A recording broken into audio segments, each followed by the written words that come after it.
some splits. We have her waist completely removed, snatched, and I'm gonna go ahead and take some wire to kind of piece it together. This will be like kind of like a spine, but it's a good guide for the clay later. It gives it more stability and structure. I try to kind of level it out so that she gets the same exact height from the piece that we removed, but you can definitely make it shorter, make it taller, whatever. And I'm just adding hot glue to the bases of the wire so that they actually stand and kind of stick out. I just fill up her torso with pom-pom balls so that we can just kind of glue it. I don't want the entire thing to be completely glued, so the pom-poms will act as a filler, you know? Now let's go ahead and take our epoxy sculpt and combine both parts together so we can create this sturdy clay, and that will act as her new body and her new waist. So let's go ahead and sculpt that. As you can see, I protect the rest of the body with plastic and tape because this stuff can get everywhere and it will dry, and yeah, it's not a good texture if you do it accidentally, so make sure to protect other things that you're not working on. I wanted to reference Vampira for Morticia's waist, and that's why I'm adding a little bit more of a points at her hip to really exaggerate the waistline. I feel like when you have a bigger hip, it makes your waist a lot smaller. And I am gluing her legs completely shut because I want to extend, I guess, the hip area.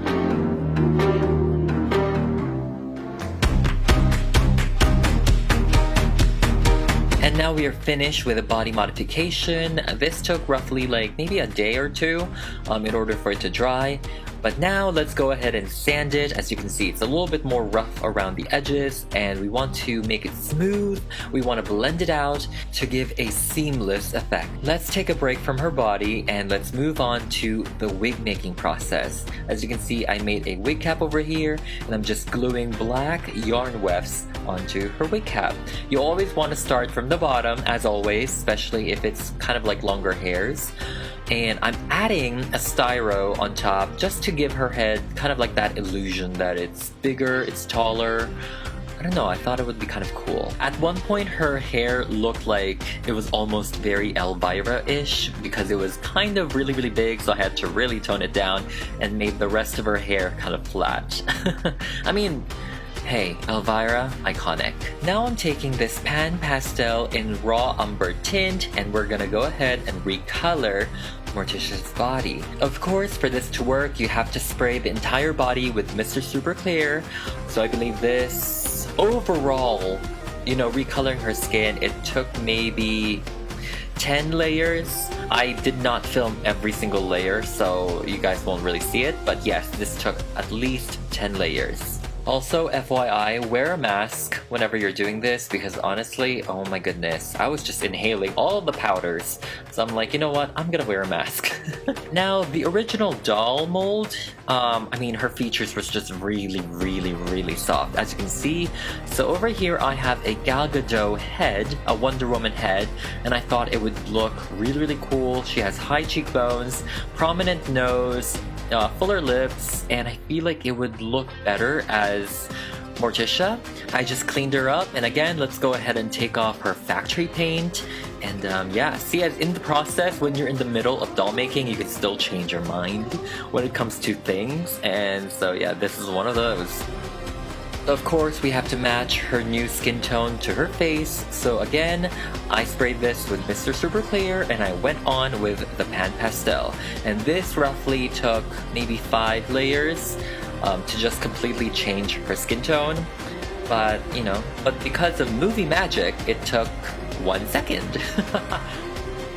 Now let's go ahead and start with Morticia's face. As usual, we want to start kind of light, and because we are working on layers and layers of pastel and Mr. Super Clear, you want to be extra careful and extra soft-handed when it comes to doll repainting and the face-up, because you don't want to scratch off the layers and the pigments, you know? But the expression, I just want her to really have a high brow. I want her to look aloof. As always, I feel like all of my dolls look aloof and just kind of like mean, which I love. And yeah.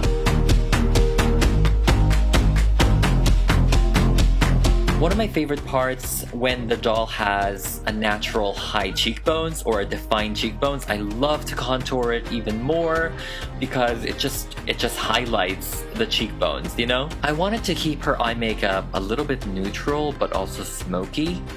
I guess my definition of neutral and natural just really doesn't apply to everyone else, but I wanted to highlight her brow bone. I want to give her a bloodshot, like blood red type of lips, and of course we need to go ahead and give her some sharp eyeliner and eyeshadow. I definitely just wanted the illusion that her eyes is smoky, and I'm just using browns, blacks, some blues here and there, but you know, it's neutral colors for Miss Morticia Addams because, you know, she's gray. I really wanted her eyes to look menacing and evil, but also captivating, because obviously we have to give her the Dracula lighting effect on the eyes. Morticia always had that in the 90s, and I thought that was so clever and amazing looking. Even though she's not a vampire, I wanted her eyes to have a base of red, even though I will be darkening it and it will mostly look black in the end. But I just wanted to kind of have that undertone, that red undertone, because I thought it would look really cool. And I'm also contouring her nose just to really define it. As you can see, I highlighted it earlier, and we'll do some more of that. And we're just pretty much done, and we're just going back and forth, adding more details, finessing the details, and also building up the color. And now let's go ahead and give her some cat eyeliner. So beautiful, very sharp. You know, as sharp as it can be. It matches her death stares, and it's beautiful. And now I want her skin to glow. I want it to glitter, I want it to glisten. And so starting with her cheekbones and her face, I'm using Pearl-X powders, and also the resin powders, because those are really good highlighters because they don't really come off after spraying Mr. Super Clear, so it's amazing. You do have to layer it still, and I mixed white and silver for this one, and of course also her hands. I didn't bother with the rest of the body, just the ones that's showing. And now let's go ahead and gloss up her lips. Although she looks good without the lashes, I can't help myself, so I'm using individual fake human lashes to give her the windows, the curtains to the eyes, I think. Now this beautiful dress was created by Bad Plastic Biz on Instagram, and oh my goodness, this was definitely a collaboration. As I wanted to be very tight, very fitted, and they suggested to add the lace-up detox moment, detox reference to the back so that I can really reshape Morticia's body. They left out these parts in the bottom so I can kind of like customize it into my version of her tentacles. They're not really tentacles, but they look like it.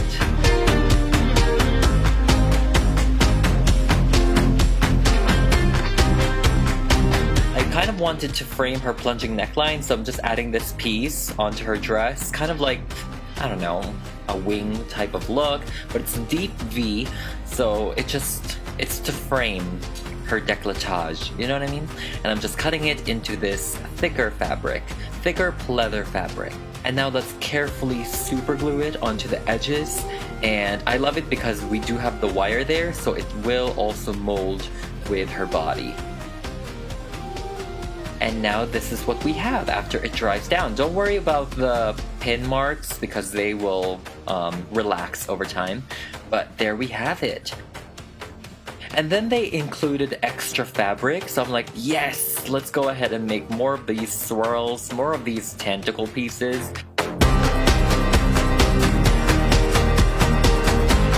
It's kind of cool, look at that. I'm like, wow, look at her, she's floating in there. I like the train look, and yeah, I'm really happy with the results of this. Now let's go ahead and put it on her.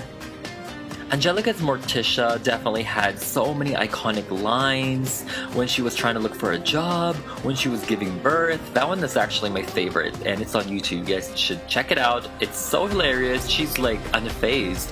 To lace up her corset in the back, I'm using this natural braiding cord.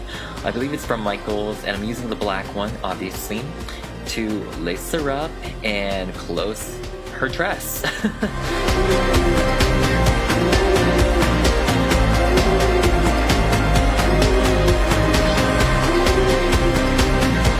Now we're done with the back lacing, and as you can see, she is completely secured. She's not going anywhere, and yes, I pulled as much as I can so that this fabric will lay as flat as possible. Now let's work on her nails. Morticia, at least Angelica Houston's version, had long claws, like long nails, and so I'm just using my hot glue to give that effect.